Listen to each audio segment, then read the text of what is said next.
لو شفت رقم المبيعات طالع زي ما واضح قدامنا كده، هل ده معناه ان الاداء كويس ولا لا؟ بسم الله والصلاة والسلام على رسول الله. وقفنا آخر مرة مع الخطوات اللي المفروض نمشي عليها لما نقول إحنا عايزين نحلل البيانات. كنا خدنا أول خطوة وهي فكرة الديفاين وإن أنت تعرف المشكلة نفسها.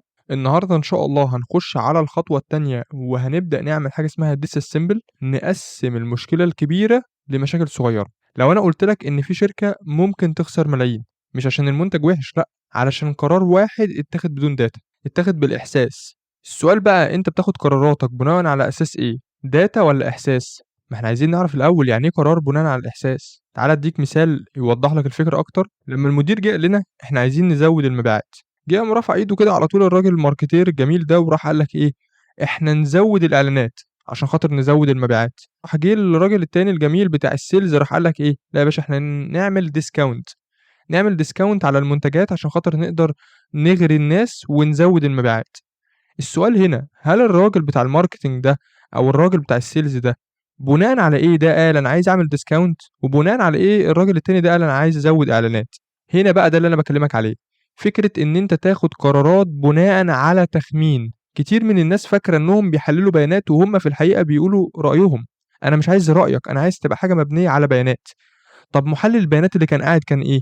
بُص رَدُّه كان المفروض يتقال إيه، هو أصلًا ليه المبيعات قليلة؟ يعني إيه اللي حصل؟ أنا ردّيت عليه بسؤال، هي المبيعات قليلة ليه أصلًا؟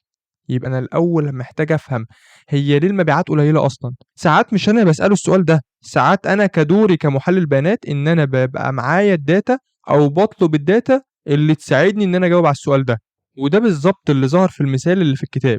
لمّا الCEO قال أنا عايز أرجّع المبيعات المستهدفة، بس لمّا تيجي تبُص على اللي هو عايزه، إن هو عايز يرجّع المبيعات، هو نفسه مش محدد المشكلة بشكل واضح. ودي أول غلطة بيُقع فيها أي حد في الbusiness، إيه هي؟ إن هو بيبدأ بالحل، لمّا يتعرض عليك المشكلة اوعى تبدأ بالحل، أُمّال المفروض أعمل إيه؟ لازم الأول أفهم المشكلة كويس. طب تعالَ نشوف أنت ممكن تعمل إيه. لو أنا جيت قُلت لك دلوقتي إحنا عايزين نزوّد المبيعات، المفروض ترد عليَّ بإيه؟ إجابتي هنا إن المحلل الشاطر مش بيجاوب بسرعة، أُمّال المحلل الشاطر بيعمل إيه؟ بيشكِّك الأول في السؤال نفسه. هو ده جزء أساسي من واحدة من مهارات الsoft skills اللي اسمها إيه، الcritical thinking أو التفكير النقدي. مش أي حاجة آخُدها أبدأ إن أنا أحاول أدوّر على إيه، إجابة سريعة عليها، لأ، أنا أبدأ الأول أشكِّك في السؤال. يعني إحنا دلوقتي عرفنا إن المدير جِه بمشكلة والمشكلة دي مش واضحة، نحِل المشكلة إزاي؟ الكتاب هنا بيقول لك جملة جميلة أوي، بيقول لك إيه، بيقول لك break the problem. يعني إيه؟ يعني نقسِّم المشكلة لمشاكل صغيّرة. يعني بدل ما تقول إن إحنا إزاي نزوّد المبيعات، الأول محتاج إن أنت تقسّمها لأسئلة صغيّرة. مين أفضل عُملا عندنا؟ طب مين أكتر product بيبيع؟ طب إيه الحملات اللي نجحت قبل كده؟ عايز أجاوب الأسئلة دي عشان أبدأ أشوف المشكلة الكبيرة اللي هي إزاي أزوّد المبيعات، وده اتكلّمنا في جزء منّه في المَرّة اللي فاتت. طب ليه أنا بدأت بالأسئلة الصغيّرة دي؟ لإن فعلًا لمّا تيجي تقول إن أنت عندك مبيعات قليّلة، ممكن تكون المشكلة في التسويق أو ممكن تكون المشكلة في المنتج نَفْسه أو ممكن يكون المشكلة في السعر، ممكن يكون المشكلة في الجمهور المستهدف. لإن أنا لو ما قسّمتش المشكلة دي لمشاكل صغيّرة، أنت حضرتك أحب أبشّرك إن أنت تقعد تضيّع وقت كتير جدًا وفي الآخر مش هتوصل لحاجة. الموضوع مش بس مقتصر على المشكلة، الموضوع ممكن يبقى في الdata، يعني نقدر نطبّق نفس المبدأ ده في الdata. الناس كلّها بتبُص على الأرقام الكبيرة وخلاص، يعني الtotal sales، الrevenue، إجمالي المبيعات، بيبُصّوا على الأرقام دي وخلاص. لأ، لمّا يكون عندي data كبيرة، أنا محتاج أقسّمها لdata صغيّرة برضه. يعني زي المثال اللي قدّامنا في الصورة، بدل ما يبُص على المبيعات كرقم واحد، بُص عليه مثلًا على إنه الunit price، بُص عليه عدد المنتجات، بُص على الفئات. ما تبُصّش على المبيعات على إنها مجرّد رقم واحد كبير وخلاص، لأ، بُص على بقية الحاجات اللي معاه، وقسّم الdata لحاجات صغيّرة. وأكبر غلطة أنت ممكن تُقع فيها إن أنت تروح تحلّل summary data، اوعى تعمل كده، ما ينفعش نحلّل summary data، إحنا لازم ننزل دايمًا في الdetails، عشان نقدر نفهم اللي بيحصل بجد لازم ننزل في الdetails. طب لو أنا جيت قُلت لك إحنا عملنا total sales 5.000.000 جنيه، شايف إن ده رقم كويس والّا رقم وِحِش؟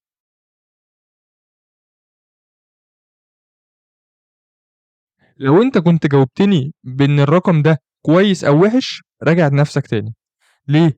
لإن حضرتك محتاج إن أنت الأول تقول لي مش هاعرف أجاوب غير لمّا أفكِّك الرقم، غير لمّا أخلّي الرقم ده أشوف هو اتجاب منين واتجاب إزاي وإيه تفاصيله، وأشوف كل التفاصيل المتعلقة بالرقم بتاع إجمالي المبيعات ده. ما ينفعش ترُد عليّا بإن هو كويس والّا وِحِش. طب برضه لو أنت جيت دخلت في الdetails ممكن ساعتها ما تبقاش عارف هل الرقم ده حلو والّا وِحِش، المفروض نعمل إيه؟ المفروض ببساطة في الموضوع دوّة نعمل حاجة جميلة أوي، اسمها إيه؟ اسمها comparison. يعني إيه comparison؟ مقارنة، لازم أقارن. المقارنة هي العماد الأساسي لإن أنا دايمًا أعرف أنا حلو والّا وِحِش. إن أنا باقارن نفسي باللي حواليّا، باقارن الشهر باللي حواليه. يعني إيه برضه مش فاهم؟ زي الجدول اللي قدّامنا ده مثلًا، لو جيت قُلت لك بُص على مبيعات شهر يناير، هتفهم إيه؟ ولا أي حاجة. إنما لمّا أقول لك قارن مبيعات يناير بفبراير، هنا يبدأ يظهر معاك الوضع أحسن بكتير. فهمت إن في شهر أعلى من شهر، فهمت إيه الشهر الكويس وإيه الشهر الوحش. مين اللي عرّفني؟ المقارنة. ومش دايمًا لازم نقارن شهر بشهر، ممكن نقارن actual versus target، ممكن نقارن ads versus sales، نشوف الإعلانات مقابل المبيعات. في حاجات كتيرة دايمًا بتتقارن، وكل ما زاد فهمك للbusiness اللي أنت شغال فيه، هتزيد الinsights وتزيد الحاجات اللي أنت تقدر تطلّعها من المقارنات دي. مش بالضرورة معناه إن أنت تبقى فاهم finance أو marketing أو الكلام ده كله، فهمك للbusiness هنا معناه فهمك للشغل اللي أنت شغال فيه. تعالَ نربط بقى الكلام ده شوية كده بالbusiness. يعني إحنا لمّا قللنا السعر، فعلًا ده زوّد المبيعات والّا لأ؟ طب هل لمّا جينا قللنا الإعلانات، ده أثّر في الإيرادات؟ وخلّيني برضه أسألك سؤال مهم أوي، لو شُفت رقم المبيعات طالع زي ما واضح قدّامنا كده، هل ده معناه إن الأداء كويس والّا لأ؟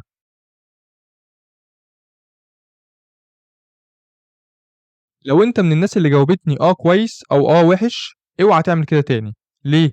لإن دايمًا محتاجين زي ما قُلنا نعمل comparison، نعمل مقارنة، محتاجين نشوف هل المبيعات كانت بتبعد إزاي عن الtarget، مش مجرد إن أنا أبُص على شوية أرقام للمبيعات وخلاص. لأ، واحدة من الأفكار والحاجات المهمة برضه اللي بيكلمك فيها الكتاب، فكرة إن أنت مش بس لازم تفهم الdata، أنت محتاج تركّز في كل كلمة العميل بتاعك بيقولها وتسجّلها، مش بس علشان خاطر تقدر تعرف الclient بيفكّر إزاي، إنما علشان خاطر في كلام مهم ممكن يقوله في النُص. بس اوعى تتعامل مع الكلام اللي بيقوله الclient أو العميل على إنه facts، ممكن تكون assumptions. هو يعني إيه الفرق معلش ما بين الfacts والassumptions؟ الfacts هي حاجات مُسلّم بيها، حاجات صح، إنما الassumptions هي افتراضات. يعني كل كلمة العميل بتاعي يقولها أنا أعتبرها إن هي افتراض وأبدأ أشكِّك فيها. في كلام ممكن أستفيد منه فعلًا علشان خاطر هو المفروض عنده experience، بس كل كلمة هيقولها لازم أشكِّك فيها. وخلّينا هنا عشان نحاكي الواقع، الCEO اللي معانا في الكتاب قال لنا شوية حاجات مهمة أوي. قال لك إن العُملا بتوعه معظمهم بنات صغيّرة، وقال لك إن المبيعات بتاعته ما لهاش limit، يعني هو شايف إن هو يقدر يكبر بlimit غير محدود في المبيعات بتاعته، وشايف إن المنافسين بتوعه أقويا جدًا، وشايف كمان إن هو لو قلّل الميزانية للسوشيال ميديا ممكن ينجح. إحنا جينا قُلنا حاجة مهمة أوي هنا، قُلنا إيه؟ إن المُحلِّل الشاطر مش بياخد كلام العميل على إنه حقيقة، مع إن هو صاحب الشركة، بس برضه لازم بيحط الكلام بتاع العميل تحت الاختبار. لمّا نيجي نبُص بقى على الdata بشكل فعلي هنلاقي إيه؟ بُص التسلسل بتاع التفكير، هنلاقي إن المبيعات فعلًا زادت شوية بس مش بالقدر الكافي، وفي مشكلة أكبر إنها بعيدة أوي عن الtarget. طب وإيه تاني؟ وفي نقطة خطيرة أوي، إن الفجوة بدأت تكبر من أول شهر إيه؟ من أول شهر فبراير. طب ده ممكن يكون سببه إيه؟ قال لك ممكن واحدة من الأسباب مثلًا تقليل الإعلانات. لو جيت لاحظت إن إحنا قلّلنا الإنفاق على الإعلانات.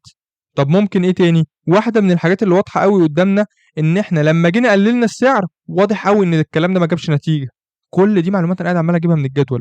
طب أنت بقى حُط نَفْسك دلوقتي مكان المُحلِّل، لو إحنا عايزين نزوّد المبيعات هتعمل إيه؟ شايف إن إحنا لو زوّدنا الإعلانات ده هيحل المشكلة؟ والّا ممكن نرجّع السعر تاني زي ما كان؟ والّا ممكن نغيّر الجمهور المستهدف خالص، عشان خاطر ممكن يكون ده سبب مشكلة، والّا في حاجة أهم إحنا لسه برضه مش شايفينها؟ لحد دلوقتي كل اللي إحنا عملناه هو بس بداية تفكير، إحنا في الجاي بقى إن شاء الله مش بس هنفهم المشكلة، لأ إحنا هنبدأ نحل الصح فعلًا، لإن هنبدأ نشتغل على data بقى، ونبدأ نخش في الخطوة اللي بعدها وهي خطوة الevaluation، وهي دي الخطوة اللي بيبدأ فيها أصلًا الdata analysis. في النهاية لو أنت مستفيد من الplaylist دي أو السلسلة دي ما تنساش تعمل لايك وسبسكرايب لأن إحنا بنكمل بفضل الله ثم دعمكم. فلو حاسس إن حد ممكن يستفيد من البلاي ليست دي ممكن تشاركها معاه. وشكرا لوقتكم وأشوفكم الفيديو الجاي.